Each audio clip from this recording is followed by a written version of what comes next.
اللہ تعالیٰ اپنے بندوں سے بڑی ہی محبت فرماتا ہے۔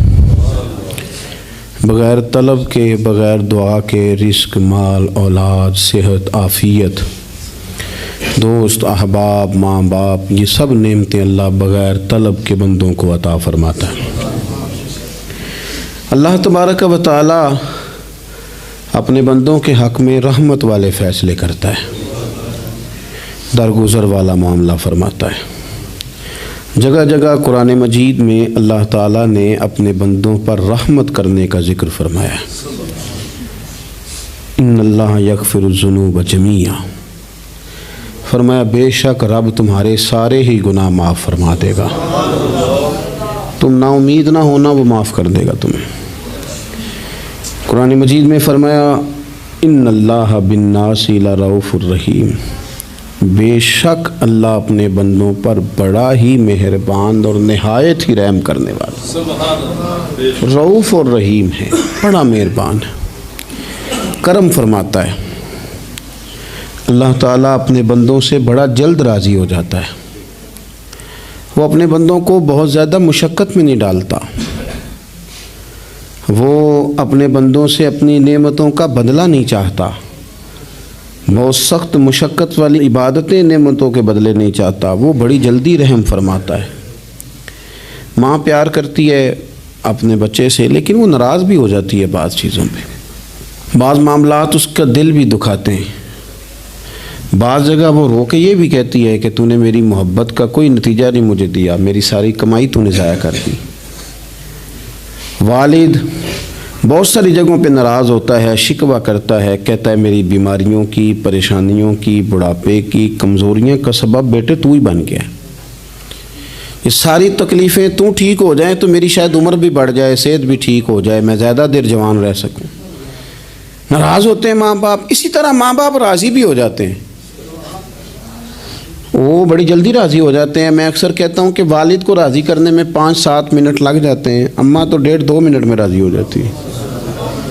ابا جی کو 5-7 منٹ لگتے ہیں، کئی دفعہ کہنا پڑتا ہے، کوئی دلائل دینے پڑتے ہیں، لیکن والدہ کے لیے تو کچھ بھی نہیں ہے، آپ نیرا جا کے پیروں میں بیٹھ ہی جائیں، کچھ بھی نہ کریں، آپ پورا روئیں نہ، رونے والا منہ ہی بن جائے تو اماں تو نرم ہی نرم ہے، جس وقت جو مرضی آپ کرا لیں ہو گیا۔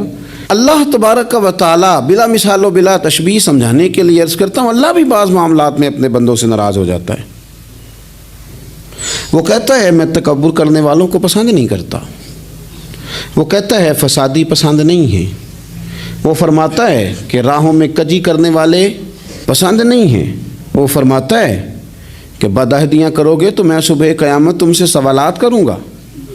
اللہ تبارک و تعالیٰ بہت ساری چیزوں کو ناپسند کرتا ہے، ناراض ہو جاتا ہے، بلکہ نبی پاک صلی اللہ تعالیٰ علیہ وسلم نے فرمایا تم بات کرتے کرتے کوئی ایسا جملہ بول دیتے ہو کہ رب اتنا ناراض ہوتا ہے کہ تمہیں پتہ بھی نہیں ہوتا، تمہارے لیے جہنم کا فیصلہ کر دیتا ہے۔ اس لیے پہلے تولو پھر بولو، خود اپنے لفظوں کی تو تم پہرے داری کرو نا کہ میں کیا کہہ رہا ہوں۔ کوئی ایسا جملہ، کوئی ایسی بات وارث شاہ مان کری نہ وارثاندہ، کوئی ایسی بات نہ تمہاری زبان سے نکلے۔ اور حضور یہ بھی فرماتے ہیں کہ اس کا دوسرا پہلو بھی ہے، بعض اوقات تم بات کرتے ایسا جملہ کہتے ہو وہ اتنا راضی ہوتا ہے کہ تمہارے لیے جنت کا فیصلہ فرما دیتا ہے۔ مسلمان کو اب یہ حکم ہے، اس ساری گفتگو کا نتیجہ یہ ہے کہ وہ اپنے جذبات پر، خیالات پر، نگاہوں پر، زبان پر، کانوں پر تھوڑی توجہ دے، بے لگام نہ بنے، بے ترتیب نہ بنے، جو طبیعت میں آئے کر نہ گزرے، تھوڑا سا نہ سوچے سمجھے اور تھوڑا سنبھل کے چلے، کبھی ان کاموں کی طرف نہ جائے جن سے رب ناراض ہو جاتا ہے، ان کاموں کی طرف بڑھے جن سے اللہ راضی ہوتا ہے۔ میرے نبی پاک صلی اللہ تعالیٰ علیہ وآلہ وسلم نے ارشاد فرمایا، بعض احادیث میں لفظ یہ ہیں کہ اللہ اپنے بندوں کو دیکھ کے مسکراتا ہے جو اس کی شان کے لائق ہے۔ جس ترتیب سے ہم مسکراتے ہیں، جس ترتیب سے ہم روتے ہیں، جس ترتیب سے ہم کسی بات کا اظہار تشکر کرتے ہیں، خدا ان باتوں سے پاک ہے۔ اب بہت ساری حدیثوں میں آیا کہ وہ مسکراتا ہے، تو کیا مطلب ہے مسکرانے کا؟ تو علماء تفسیر نے لکھا ہے مسکرانے کا مطلب یہ ہے کہ وہ بڑا ہی راضی ہوتا ہے اپنے بندے سے، بڑا راضی ہوتا ہے، یہ مطلب ہے۔ ایک تو مسکرانے کا مطلب یہ کہ وہ بڑا راضی ہو گیا، بڑا راضی ہو گیا، وہ مسکرا دیا اپنے بندے پہ۔ اور ایک اس کا معنی خود نبی پاک صلی اللہ تعالیٰ علیہ وسلم نے بیان فرمایا۔ مسند امام احمد بن حنبل میں حدیث ہے، حضور سید عالم علیہ السلام سے صحابہ نے پوچھا یا رسول اللہ شہید تو بڑے لوگ ہوتے ہیں، شہیدوں میں افضل کون ہے؟ تو اللہ کے حبیب علیہ السلام فرمانے لگے وہ والا بندہ جو ڈٹ گیا تھا کافروں کے مقابلے میں، وہ ہلا نہیں، پوری طرح ڈٹ کے جو لڑا وہ شہداء میں افضل ہے۔ حضور فرماتے ہیں وہ جنت کے بالا خانوں میں سیر کرے گا اور رب اسے دیکھ کے مسکرائے گا، رب اسے دیکھ کے مسکرائے گا، اللہ تعالیٰ مسکراتا ہے اسے دیکھ کے۔ اور اگلے جملے میں حضور نے وضاحت کر دی، فرمایا جب رب دنیا میں کسی پر مسکراتا ہے نا تو اس کا معنی یہ ہے کہ قیامت میں پھر اللہ اسے حساب کوئی نہیں لے گا۔ جس پر اللہ دنیا میں مسکرا دیا اس سے کوئی حساب، تو وہ کام ڈھونڈنے چاہیے نا جس سے اللہ مسکرائے۔ ویسے کبھی ہم ایسا کرتے ہیں کہ نہیں کہ کسی کو راضی کیا جائے؟ یہ کام ہم کرتے ہیں کہ ہماری کمپنی کا جو سربراہ ہے وہ ہم سے راضی رہے، جس ادارے میں ہم پڑھاتے ہیں اس ادارے کا بڑا ہم سے راضی رہے، یہ کرتے ہیں ہم۔ اس کے لیے کچھ نہ کچھ ہیلے بہانے ہم کرتے ہیں، برادری، قبیلہ، علاقہ، بستی، لوگ کسی طریقے سے ہمارے ساتھ مطمئن رہیں، کرتے ہیں نا یہ سارے کام۔ اس میں تھوڑی مشکل بھی ہمیں آتی ہے لیکن کرتے ہیں، کیا کریں؟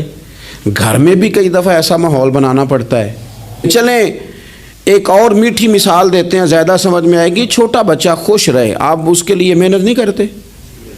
وہ چھوٹا ہے، اس کو خوش کرنا فرض ہے ابا پہ، لیکن وہ کہتا ہے کہ میں نے موٹر سائیکل لینا ہے، چھوٹا ہے چلا ہی نہیں پائے گا، تو ابا پھر اسے راضی کرتا ہے، کہتا ہے بیٹے چھوٹا سائیکل لے لے، چل میں تجھے اڑانے والا جہاز لے دیتا ہوں۔ مقصود کیا ہے کہ اس کو ناراض نہیں کرنا، یہ روئے نہ، اس کا دل نہ ٹوٹے۔ ہو یارو سنو نا میں کیا کہہ رہا ہوں، اگر چھوٹے بچے کے لیے وہ چیزیں ڈھونڈتے ہو، میرے ابا جی نا اپنے نواسے کے لیے کھلونا لے کے آئے تو بچہ بڑا ہی کھیلا، تو ابا جی کہنے لگے لو پیسے پورے ہو گئے میرے، بچے کو پسند بڑا ہے نا، پیسے پورے کر چھڑے نے، دیکھو نا جی کتنا اس کو راضی ہوا ہے۔ تو انسان کیا کرتا ہے کہ کوشش کرتا ہے، چھوٹا بچہ بھی ناراض نہ ہو تو وہ چیزیں وہ ڈھونڈتا ہے کہ اس کو کیا پسند ہے، چاکلیٹ لے جاؤں، فلاں چیز لے جاؤں، آئس کریم لے جاؤں۔ تو ایک بچے کے لیے، گھر کے لیے، سربراہ کے لیے اتنی محنت کرتے ہو تو وہ کام بھی ہمیں ڈھونڈ کے تلاش کرنے چاہیے نا جس سے رب راضی ہوتا ہے، اللہ راضی ہوتا ہے۔ بتاؤں وہ کون کون سے کام ہیں؟ نبی کریم صلی اللہ تعالیٰ علیہ وسلم نے ارشاد فرمایا 3 لوگ ہیں جنہیں دیکھ کے رب مسکراتا ہے۔ یا رسول اللہ صلی اللہ علیہ وسلم وہ کون کون سے؟ تو محبوب فرمانے لگے ایک وہ بندہ ساری مخلوق سوئی ہے، آدھی رات ہے، رات کا پچھلا پہر ہے، اس نے اٹھ کے وضو کر لیا، مصلی پہ کھڑا ہو گیا خدا کی یاد میں، فرمایا اسے دیکھ کے رب مسکراتا ہے جو اس کی شان کے لائق ہے، مسکراتا ہے اللہ۔ یہ تو سونے کا ٹائم تھا، یہ تو گہری نیند آنے کا وقت تھا، رات کا پچھلا پہر، رات پوے تے بے درداں نو نیند پیاری آوے، تے درد منداں نو یاد سجن دی ستیاں وی آن جگاوے، اور ساون کی کالی راتوں میں جب بوندا باندی ہوتی ہے، وہ راتوں کو اٹھ روتے ہیں جب خلقت ساری سوتی ہے، اللہ مسکراتا ہے۔ اور سننا میرے بھائی، میرے نبی پاک صلی اللہ تعالیٰ علیہ وسلم فرماتے ہیں جب مسلمان نماز کے لیے صفیں بناتے ہیں نا، ترتیب لگ رہی ہوتی ہے، اب اللہ کی بارگاہ میں کھڑے ہوں گے، قیام کریں گے، رکوع کریں گے، سجود کریں گے، فرمایا جب مومن صفیں بناتے ہیں تو رب دیکھ کے مسکراتا ہے، مسکراتا ہے۔ کمال ہو گئے عروج بندگی کا، جب بندے کو دیکھ کے رب مسکرائے، خدا بندے سے خود پوچھے بتا تیری رضا کیا ہے، مسکراتا ہے۔ اور میرے نبی پاک علیہ السلام فرماتے ہیں جب مجاہد جہاد کے لیے صفیں سیدھی کرتے ہیں، آج تو یہ رب کے نام پہ مرنے ہی آ گئے، یہ صفوں میں کھڑے ہوں گے، ترتیب سے لڑیں گے، ترتیب سے گلا کاٹیں گے کافروں کا یا شہادت لیں گے۔ فرمایا جب جہاد کے لوگ صفیں بناتے ہیں تو رب انہیں دیکھ کے مسکراتا ہے۔ کتنے نصیبوں والا وہ بندہ ہے جسے دیکھ کے مسکرا دیا۔ او یار کبھی تیرا بیٹا تیرے سامنے مسکرائے نا چھوٹا، تو تیرا دل باغ باغ ہو جاتا ہے. تیری ماں بیمار کسی ایک دن صحیح طرح ہنس پڑے تو طبیعت خوش ہو جاتی. مجھے بتاؤ نا جس کا رب بھی اسے دیکھ کے ہنس پڑے جو اس کی شان کے لائق ہے. کیا اس بندے کے نصیبیں ہیں, کیا اس کے مقدر ہیں. آپ اس مقام پر اپنے آپ کو لائیں. اب دیکھیں نا, یہ حدیث آپ نے سن لی, اب ہم نے نا اس طرح صفحے نہیں بنانے جس طرح ساری دنیا. اب ذرا صفحے بھی شوق سے بنائیں گے. اب ذرا تھوڑا سا شوق پیدا کریں گے, بھئی یہ تو میں وہ کام کرنے لگا ہوں جسے دیکھ کے رب مسکراتا ہے. نبی پاک صلی اللہ علیہ وسلم نے فرمایا جب کوئی بندہ توبہ کرتا ہے نا, ہم توبہ کا رٹا لگاتے ہیں, یا اللہ میری توبہ, یا اللہ. اور توبہ کا تو مطلب یہ ہے کہ پچھلے گناہوں سے پکی توبہ, آج کے بعد یہ غلطی نہ کرنے کا پکا وعدہ. تو نے ساری شب برات رو کے گزاری ہے, بتا سویرے جھوٹ جوڑنے کا ارادہ ہے تیرا, آج کے بعد رشوت تو نہیں نہ لے گا, ملاوٹ تو نہیں نہ کرے گا, یہ توبہ ہے. اور اگر سارے کام اسی طرح کرنے تو پھر یہ توبہ کا رٹا ہے, جتنا مرضی لگاؤ. حضرت علی بن ربیعہ رضی اللہ تعالیٰ عنہ فرماتے میں مولا علی کے ساتھ تھا, مقام حرہ کی طرف جا رہے تھے. حضرت علی نے ہاتھ اٹھا کے دعا مانگی ہماری تعلیم کے لیے, ورنہ حضرت علی ہم صحابہ کو محفوظ عن الخطا تو مانتے ہیں نا. ہاتھ اٹھا کے کہا اے اللہ ہمارے گناہ بخش دے, تیرے علاوہ کوئی معاف کرنے والا نہیں. اور پھر حضرت علی آسمان کی طرف دیکھا اور دیکھ کے نا حضرت علی بن ربیعہ کو تو مسکرائے. حضرت علی بن ربیعہ کہنے لگے حضور مسکرائے کیوں ہو؟ فرمانے لگے ایک دن میں حضور کے ساتھ اسی طرح آیا تھا, اسی طرح حضور نے دعا فرمائی تھی ہماری تعلیم کے لیے, اور پھر حضور مجھے دیکھ کے مسکرائے تھے اور فرمایا جب کوئی بندہ رب کی بارگاہ میں اس طرح استغفار کرتا ہے تو رب مسکراتا ہے, اور مسکرا کے فرماتا دیکھ لو میرے بندوں کو پتہ ہے کہ میرے علاوہ معاف کرنے والا کوئی نہیں. انہیں پتہ ہے, تم اس کی بارگاہ میں رجوع تو لاؤ, آؤ تو صحیح دو آنسو لے کر. اقبال کہتے ہیں کہ موتی سمجھ کے شان کریمی نے چن لیا, قطرے دو گرے میرے ار کے انفعال کے. دو میں نے آنسو بہائے تھے تو اس کے کرم نے تو موتی سمجھ کے چن لیے. سنو نا, حضور اس استغفار کو اللہ کو یار رات کو توبہ کر کے سونا چاہیے ہمیں. کچھ غلطیاں ہم کرنا نہیں چاہتے پر ہم سے ہو جاتی ہیں, کچھ دل ہم توڑنا نہیں چاہتے پر وہ ٹوٹ جاتے ہیں, ہماری مجبوری ہوتی ہے ٹوٹ جاتے ہیں. رات کو اس کی بارگاہ میں ہاتھ باندھ کے کشکول طلب دراز کر کے خوب استغفار پڑھنا چاہیے کہ مالک بندے ہیں نا کیا کریں, نفس کا ساتھ ہے, دنیا کا ساتھ ہے, خواہشات نفسانیہ, مالک معاف کر دے. درد سے توبہ, رسم نہ ہو, کہانی نہ ہو, لفظ نہ ہو, جملے نہ ہوں, اور جناب ایسے لوگوں کے بیچ بڑے ہاتھ باندھ کے اور بڑا کوئی ضرورت نہیں. آپ اکیلے اپنی چارپائی پہ بستر کے اندر منہ دے کے بھی درد سے کہیں گے نا معاف کر دے تو وہ تو مہربانی بڑا ہے. میرے نبی پاک صلی اللہ علیہ وسلم مثال دیتے ہیں, فرمایا ایک آدمی صحرا میں جا رہا, صحابہ سے حضور خطاب کر رہے ہیں, فرمایا ایک آدمی صحرا میں جا رہا تھا, اس نے اپنی اونٹنی پہ کھانا پانی پیسے ہر چیز رکھی ہوئی تھی. صحرا تھا بہت بڑا, درمیان صحرا کے گیا تو تھوڑا سا سستانے کے لیے آرام کرنے کے لیے اونٹنی سے نیچے اترا. اب اس نے اونٹنی کی لگام, اونٹنی کی نکیل اپنے سرہانے کے نیچے رکھی, ہاتھ کے ساتھ پکڑی اور سو گیا.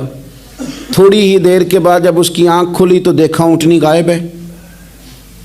صحرا میں وہ پیدل نہ آگے جا سکتا ہے, نہ پیچھے جا سکتا ہے, نہ دائیں نہ بائیں, کھانے کو روٹی نہیں, پینے کو پانی کا قطرہ نہیں, تھوڑا ادھر بھاگا ادھر بھاگا, تھک گیا. کریم محبوب فرماتے ہیں وہ پوری طرح نڈھال ہو گیا اور مایوس ہو گیا, معاذ اللہ.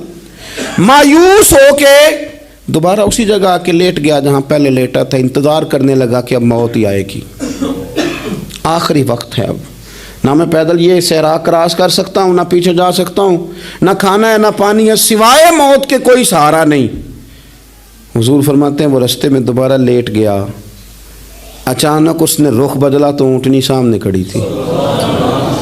حضور نے صحابہ سے پوچھا بتاؤ نا اسے بھلا کتنی کو خوشی ہوگی؟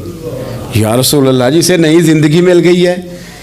آپ دیکھیں نا سارے ڈاکٹروں نے کہہ دیا کہ اس کے تو گردے معدہ جگر ہر چیز ختم ہے, گھر لے جاؤ خدمت کرو, ہر طرف پریشانی ہے. وہ بندہ بھی سمجھ گیا ہے کہ آخری وقت آ گیا, کل جاؤں پرسوں جاؤں, تیاری ہو گئی, سب لوگ آ گئے, باہر والے بھی آ گئے, یہ ماحول ایک عجیب رنگ اختیار کر گیا. اچانک ایک ڈاکٹر نے آ کے کہا نہیں نہیں غلطی لگ گئی تھی. مجھے بتائیے انداز کیا ہوتا ہے؟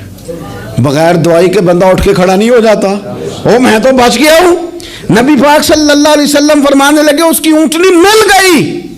بتاؤ بھلا اسے کتنی خوشی ہوگی. یا رسول اللہ وہ تو دوبارہ دنیا میں آ گیا. حضور فرمانے لگے اسے کچھ بھی خوشی نہیں ہوئی. جب کوئی رب کا گناہ گار بندہ آ کے توبہ کرتا ہے رب کو اس سے کئی گنا زیادہ خوشی ہوتی ہے. میرا بندہ آ گیا ہے, میرا بندہ آ گیا ہے, میرے گھر آ گیا. اس نے آنسو بہائے ہیں. اس نے کہا اللہ میں تیرا ہی ہوں, تیرا ہی رزق کھاتا ہوں, تیری ہی زمین پہ رہتا ہوں, تیرے نام سے میری سانسیں چلتی ہیں. وہ آ گیا. فرمایا اس اونٹنی والے سے زیادہ رب کو خوشی ہوتی ہے جب گناہ گار آ کے توبہ کرتا ہے. گناہ گاروں کے آنسو اس کی بارگاہ میں بڑے مقبول ہیں. لیکن ہم رسم ادا کرتے ہیں, توبہ نہیں کرتے. ہم اپنے آپ کے ساتھ دھوکہ کرتے ہیں, جھوٹ بولتے ہیں. ہم بندہ کوئی ناراض ہو جائے تو ہمیں کو نہیں نیند آتی, اس کے گھر چلے جاتے ہیں. ہم اپنے سارے رشتوں کو تعلقات کو مینٹین کر کے رکھنے کے عادی ہیں. ہمیں پتہ ہے کہ وہاں میں نہیں جا سکا تو بیٹا بھیجتا ہوں, فلاں شادی پہ میں نہیں جا سکا تو بھتیجا بھیجتا ہوں, بھائی بھیجتا ہوں. ہر تعلق کا ہم نے خیال رکھا کوئی روٹھ نہ جائے. لیکن کمال ہے نا, یہ نہیں سوچا کہ اگر رب روٹھ گیا تو جب وہ روٹھ جائے نا تو سارے رشتے بھی بندے کے پاس موجود ہوں تو کوئی کارآمد نہیں ہوتا. پھر کروڑوں روپیہ جیب میں ہوں تو ڈاکٹروں کی دوائیاں اثر نہیں کرتی. وہ روٹھ جائے تو پھر انسان اس طرح سے پھسلتا ہے کہ بڑے بڑے اس کے پاس دروازے ہوتے ہیں پر کسی جگہ اس کا ہاتھ نہیں لگتا. خدا را خیال کریں, دنیا روٹتی ہے تو روٹھ جائے, رب رسول ناراض نہ ہونے پائیں, اس کا خیال کریں. حضور فرماتے ہیں وہ مسکراتا ہے, اسے خوشی ہوتی ہے جب کوئی اس کا بندہ اس کی طرف رجوع کرتا ہے. میرے عزیزو, رسول پاک صلی اللہ تعالی علیہ وسلم نے ان لوگوں کے تذکرے کیے جنہیں دیکھ کے رب مسکراتا ہے. ہم نا گناہ گاروں پر بھی فتویٰ دینے میں جلدی کرتے ہیں اور نیکی پر بشارت دینے میں بھی جلدی کرتے ہیں, حالانکہ یہ ہماری ذمہ داری نہیں. پتہ نہیں اللہ تعالیٰ کس کو کب توفیق توبہ دے کے اپنے قریب کر لے, لیکن بڑی جلدی ہے, بڑی جلدی فتویٰ دینے میں. اور یہ فتویٰ صرف مفتیوں کا نہیں رہ گیا, یہ میری طرح کے آپ کی طرح کے ڈھیروں لوگ ہیں جنہوں نے جیبوں میں فتوے ڈالے ہوئے. بھئی آپ نے کیوں ذمہ داری لے لی ہے جنت میں داخل کرنے کی اور نکالنے کی؟ یہ تو میرے رب کریم کا کرم ہے, وہ جس کو چاہے جب چاہے جتنا چاہے عطا کرے. لیکن کچھ لوگ نا بڑے پکے ہو گئے ہیں کہ شاید جو میں سوچ رہا ہوں وہی درست ہے. کبھی کبھی کچھ چیزیں عجیب بھی ہوتی ہیں, لہذا خدا کی رحمت پر بھروسہ کر کے بات کرنی چاہیے. اپنی مرضی کے فتوے نہیں داغنے چاہیے. وہ دیکھو جی فلانا بندہ یوں کر رہا ہے, آپ کو پتہ ہی نہیں پوری بات کا, آپ کو علم ہی نہیں پوری بات کا. حضرت بہاءاللہ نقشبند بخاری رحمۃ اللہ علیہ فرماتے ہیں میں حج کرنے گیا تو وہاں میں نے ایک آدمی کو کروڑوں کا کاروبار کرتے دیکھا تو میرے دل میں خیال ہے یہاں بھی اللہ اللہ کرنی چاہیے تھی, دنیا داری کر رہا ہے. لیکن فرماتے ہیں حج سے فارغ ہوئے تو میں نے دیکھا وہی بندہ سارا کچھ رب کی بارگاہ میں خیرات کر رہا ہے, اور سینکڑوں غریب حاجی ہیں جن کو پورے خرچے دے رہا ہے. تو میں نے وہی اپنی سوچ سے توبہ کی کہ میں کہاں تھا. بڑی جلدی کھڑے نہ ہو جائیں. حضرت حسن بصری رحمۃ اللہ تعالیٰ علیہ ارشاد فرماتے ہیں کہ میں دریا کے کنارے گیا تو وہاں میں نے ایک شخص کو دیکھا, وہ اپنی ایک خاتون کی گود میں سر رکھ کے بیٹھا اور قریب ایک بوتل بھی پڑی ہے. میرے دل میں معاذ اللہ خیال آیا کہ دیکھو کس انداز میں ایک عورت کے ساتھ یہ ہے اور پاس بوتل بھی پڑی ہے, جانے شراب ہے. کہتے میں سوچ ہی رہا تھا کہ اچانک ایک کشتی آ رہی تھی دریا میں, وہ ہج کو لے کھائے, کشتی میں 4-5 لوگ تھے, وہ دریا میں ڈوبنے لگے. وہ آدمی تیزی سے اٹھا, دریا میں چھلانگ لگائی, پہلے ایک کو نکالا, پھر دوسرا نکالا, پھر تیسرا نکالا. ایک بندہ رہ گیا, کہنے لگا حضور مجھے تو آپ نے گناہ گار سمجھا ہے, میں تو بڑے غلط انداز میں یہاں بیٹھا ہوں, آپ نے جو سوچا چلیں یہ چوتھا بندہ آپ نکالنا ہے. کرے نا یہ کام, کرے نا یہ کام. بڑے بھولے بھالے بڑے اللہ والے, ریاض آپ کو بس ہم ہی جانتے ہیں. اتنی جلدی فتویٰ. حضرت حسن بصری فرماتے ہیں میں پشیمان ہوا, میں نے کہا مجھے تیرنا نہیں آتا, تو دیر نہ کر, چوتھا ڈوب نہ جائے. کرتے اس نے چھلانگ لگائی, چوتھا بھی نکال لایا اور کہنے لگا حضرت آپ نے جلدی کی سوچنے میں, یہ بی بی میری ماں ہے اور یہ سرکے کی بوتل ہے, ہم ماں بیٹے کا یہ مشغلہ ہے کہ یہ وہ جگہ ہے جہاں آ کے لوگ مسافر اترتے ہیں، اور یہاں سے کسی کا گھر 100 میل ہے، کسی کا 200 میل ہے، ہم صبح سرکہ کھجوریں روٹیاں لے کے یہاں آتے ہیں، مسافروں کی نوکری کرتے ہیں، کوئی پریشان ہو تو مدد کرتے ہیں۔ حضرت خواجہ حسن بصری فرماتے ہیں میں نے معافی مانگی، ان سے بھی مانگی، رب سے بھی مانگی، انہوں نے مانگ لی نا بزرگ تھے، پر ہم کو نہیں تیار مانگنے کو۔ ہم ہر وقت بدگمانیاں، وہ فلانا فلانے جرم کرتا تھا، میں اسے اب کیسے نیک مان لوں؟ بھئی اب وہ نمازی ہے، خدا کے گھر آتا جاتا ہے، اب اللہ کی بارگاہ میں حاضر ہوتا ہے، جب رب نے معاف کر دیا تو بھی سوچ بدل جا۔ سنیں حضور کیا فرماتے ہیں، نبی پاک صاحب العلاق صلی اللہ تعالی علیہ وسلم فرماتے ہیں، مسند امام احمد بن حنبل دیکھیے، فرمایا رب اس وقت بڑا ہی مسکرائے گا جب قاتل بھی جنت میں جائے گا، مقتول بھی جنت میں جائے گا۔ یا رسول اللہ مقتول تو گیا، یہ قاتل کیسے چلا گیا؟ حضور فرماتے ہیں جائے گا، اور جائے گا اور رب مسکرائے گا جو اس کی شان کے لائق ہے۔ یا رسول اللہ کس طرح؟ تو نبی پاک صلی اللہ علیہ وسلم فرمانے لگے اس نے ایک مومن کو قتل کیا تھا، وہ شہید ہو کے جنت میں چلا گیا، اب اللہ نے بعد میں اسے توبہ کی توفیق دے دی۔ پہلے اس نے کلمہ پڑھا، پھر یہ میدان میں اترا، کافروں سے لڑا، یہ شہید ہوا، رب نے اسے بھی جنت دے دی۔ قاتل بھی جنت میں، مقتول بھی جنت میں، اور بات اتنی انوکھی ہے کہ رب دیکھ کے مسکرا رہا ہے جو اس کی شان کے لائق ہے۔ ہم جلدی میں ہیں، ہم انتظار نہیں کر رہے کہ شاید توبہ کر جائے، ہم انتظار نہیں کر رہے، لیکن میرے عزیز اتنی جلدی نہ کریں۔ سوچوں کا صاف ہونا، ذہنوں کا پاک ہونا، اور لوگوں کے بارے میں گمان کا اچھا ہونا۔ آپ کسی نفسیات کے ڈاکٹر کے پاس چلے جائیں، اسے کہیں ٹینشن بڑی ہے، میں ان کے مضامین پڑھتا رہتا ہوں، وہ سب سے پہلا سبق آپ کو یہ پڑھائیں گے کہ اچھا سوچا کریں۔ اچھا سوچنے سے بندہ تندرست رہتا ہے۔ کس سے بندہ تندرست رہتا ہے؟ ہیں جی واقعی، یعنی اس والے پڑوسی کے بارے میں بھی اچھا سوچنا ہے گھر میں، اس والے کے بارے میں بھی، چھوٹے بھائی کے بارے میں بھی اچھا سوچنا ہے، اور بڑے کے بارے میں بھی اچھا ہی سوچنا ہے۔ یعنی اپنی برادری قبیلے کے بارے میں بھی اچھا سوچیں، جو قبیلے کا نہیں اس کے بارے میں بھی چلیں تھوڑا سا اچھا سوچ لیں۔ اپنے بارے میں تو اچھا سوچا ہے بڑا، میں کہتا ہوں کہ ہم اپنی غلطیوں سمیت اپنے آپ سے بڑا پیار کرتے ہیں، اور دوسرے کی ایک غلطی نظر آ جائے تو ہمیں گھن آنے لگ جاتی ہے۔ آپ جلدی نہ کریں، مالک نے موقع دیا ہے بندوں کو، نہ وہ کسی کا رزق چھین رہا ہے، نہ سانسیں چھین رہا ہے، وہ اپنی زمین پہ چلنے بھی دے رہا ہے، رہنے بھی دے رہا ہے، تو جب اس نے موقع دیا ہے آپ بھی تھوڑا موقع دیں۔ اللہ بڑا کریم ہے، دروازے کھولے گا، اس کے بندے اس کی بارگاہ تک پہنچیں گے۔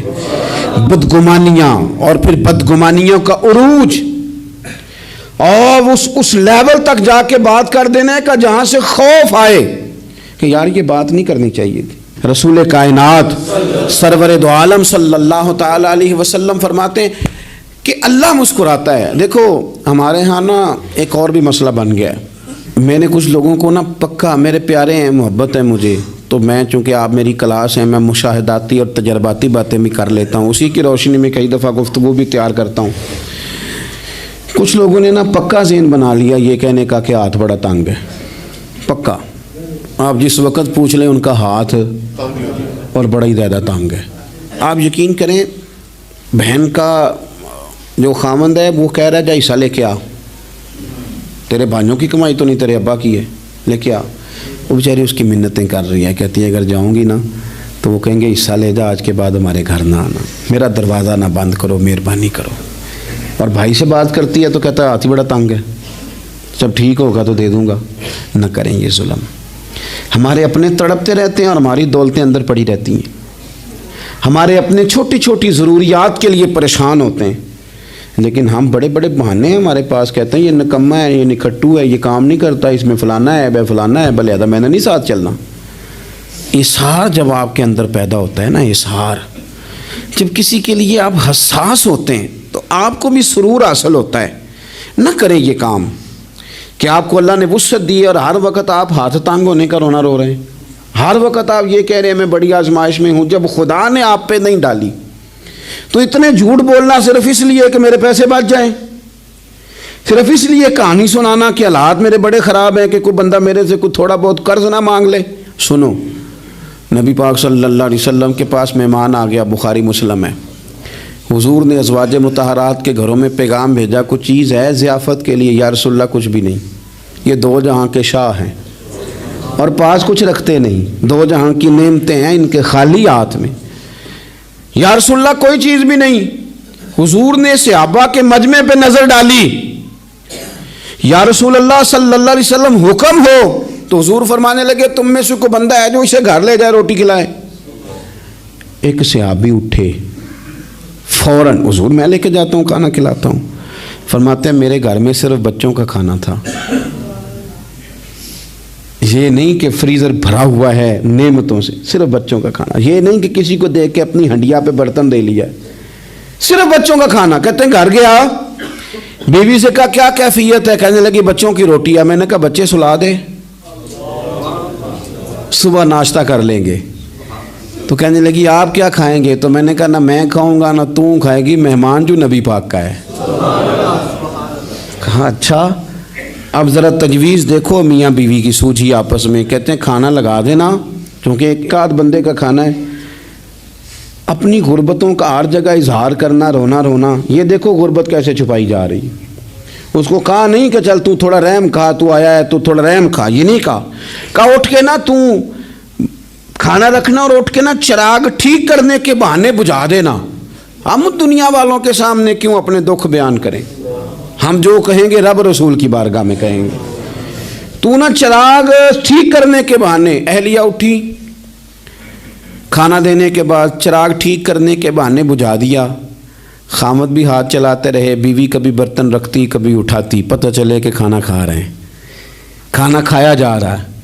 کہتے ہیں مہمان پیٹ بھر کے کھانا کھا گیا۔ یہ کام ہوا رات کے اندھیرے میں، اس وقت ہوا جب چراغ بھی بند تھا، اس وقت ہوا جب کوئی دیکھنے والا نہیں تھا، کسی پڑوسی کو بھی خبر نہیں تھی۔ فرماتے ہیں صبح کے اجالے میں اس مہمان کو لے کے مسجد نبوی میں نے قدم رکھا تو نبی کریم نے فرمایا رات جو تم نے کام کیا ہے نا اسے دیکھ کے میرا رب بڑا مسکرایا ہے، اللہ بڑا مسکرایا ہے۔ اللہ تر دامنی پہ شیخ ہماری نہ جائیے، ہم دامن نہ چھوڑ دیں تو فرشتے وضو کریں۔ یہ شان ہے صحابہ کی۔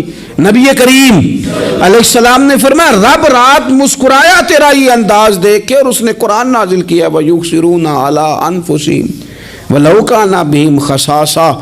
کچھ لوگ وہ ہیں جنہیں بڑی بھی ضرورت ہو تو دوسروں پر اثار کر دیتے ہیں، قربانی دے دیتے ہیں۔ رب مسکرایا ہے، اندر پیسے رکھے ہوئے ہیں، اندر پیسے رکھے ہوئے ہیں، اور بہن آ کے منت کر رہی ہے کہ بھائی حالات بڑے خراب ہیں، تھوڑی سی مہربانی کر۔ تو کہتے ہیں بہن پردہ یہ بس، کیسے بتاؤں تجھے حالات، تجھے کیا بتاؤں کام کتنی مشکل سے چلتا ہے، یہ پردہ یہ بس۔ بہرحال اگر تو نے کہا ہے نا 50,000 تو میں زیادہ نہیں کوئی 20 کو دے دوں گا تجھے، وہ بھی خاصی نیکی کر کے، وہ بھی بتا سکھا کے۔ رات اماں پہ علیحدہ سے احسان چڑھاؤں گا، ابا پہ علیحدہ سے چڑھاؤں گا کہ تمہاری بیٹی کے ساتھ تعاون کر رہا ہوں، سارے علاقے کو ویسے ہی بتاؤں گا۔ اور وہ غریبنی بیچاری 20,000 لے کے گھر گئی ہے، پہ سفارشیں کر رہی ہے کہ مہربانی کرو۔ میں نے ایسے بھی دیکھے ہیں جو پہلے بیوی کو پکڑاتے ہیں، تو دے، اس لیے کہ پھر وزیر اعظم تو ڈنڈا نکال لے گا تو بڑا مشکل ہو جائے گا پھر گھر میں رہنا، لہذا وہ یہ تو آگے لگ۔ یہ کیا لہجہ ہے آپ کا؟ یہ تو کسی کو بھی دیں تو چھپا کے دینے کا حکم ہے، کسی کو بھی دیں تو ہمیں حکم یہ ہے کہ سیدھے ہاتھ سے دینا ہے، الٹے کو خبر۔ اور یہ جو بالکل ہی اپنے ہیں ان پر تو پردہ پوشی آپ کے لیے ویسے ہی ضرورت تھی۔ میرے عزیز رب مسکراتا ہے، میرے نبی پاک علیہ السلام نے یہ اعمال ہمیں بتائے جن پر اللہ مسکراتا ہے، خوش ہوتا ہے۔ اور بعض لوگوں کو حضور نے نامینیٹ کیا، حضرت سعد بن معاذ رضی اللہ تعالیٰ عنہ عظیم صحابی تھے۔ یہ وہ خوبصورت صحابیاں جن کے جنازے کو کندھا میرے نبی پاک نے عطا فرمایا، حضور نے کندھا عطا فرمایا، کمال ہو گئی۔ نرخ بازار محبت کا انوکھا ہی ہو گیا، خود خریداروں میں شامل آ کے مولا ہو گیا۔ حضور نے کندھا دیا۔ حضرت سعد بن معاذ رضی اللہ تعالیٰ عنہ کا جب جنازہ اٹھا، ان کی والدہ رو پڑی، بڑے درد سے روئی، ماں تھی نا۔ ان کی آواز جب حضور تک گئی تو نبی پاک نے فرمایا آنسوؤں کو روک لے، آواز کو کم کر لے، تیرے بیٹے کی تو جب روح پرواز ہوئی ہے تو رب مسکرایا ہے. جس کے آنے پہ رب راضی ہو مسکرا دے جو اس کی شان کے لائق ہے. یہ تو وہ لوگ ہیں کہ جن کے جانے پر نا رب، وہ کسی نے کہا تھا کہ میرے مرنے پہ ہر سو شور مچ جائے گا، دیکھو گے میرے مرنے پہ ہر سو شور تمہیں پتہ چل جائے گا جب ہم جائیں گے. میرے مرنے پہ ہر سو شور مچ جائے گا دیکھو گے، اور کہنے الوداع سرکار خود تشریف لائیں گے. اور درویش کہنے لگے بعد مرن دے مکھڑا میرا ہو جاوے جے تازہ، پھر سمجھ لینا محبوب میرے نے آن پڑے ہے جنازہ. اور عاشق کا جنازہ ہے، ذرا دھوم سے نکلے اور محبوب کی گلیوں سے ذرا گھوم کے نکلے. فرمایا کہ ان کے تو جانے پہ رب کریم. اور حضور نے ایک دعا بھی دی. حضرت ابو طلحہ، حضرت طلحہ رضی اللہ تعالیٰ عنہ صحابی تھے، ان کا وصال ہو گیا تو حضور نے دعا بھی دی. فرمایا یا اللہ جب میرا طلحہ ہے نا تو اس سے مسکرا کے بات کرنا، یہ تجھ سے مسکرا کے بات کرے جو تیری شان کے لائق ہے. تو اللہ تعالیٰ غائب درجے راضی ہوتا ہے. ایک دفعہ پھر بات دہراتا ہوں، جو میدان میں ڈٹ کے شہید ہو رب اسے دیکھ کے مسکراتا ہے جو اس کی شان کے لائق.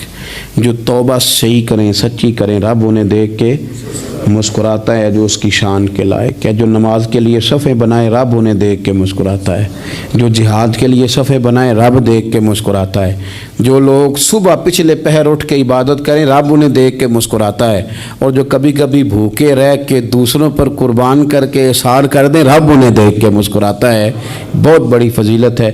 اللہ ان سارے کاموں میں سے کسی ایک کام پہ ہمیں بھی لگا دے تاکہ یہ بڑی فضیلت اللہ تعالی ہم گناہگاروں کے حصے میں بھی فرما دے. آخر دعوانا ان الحمد للہ رب العالمین.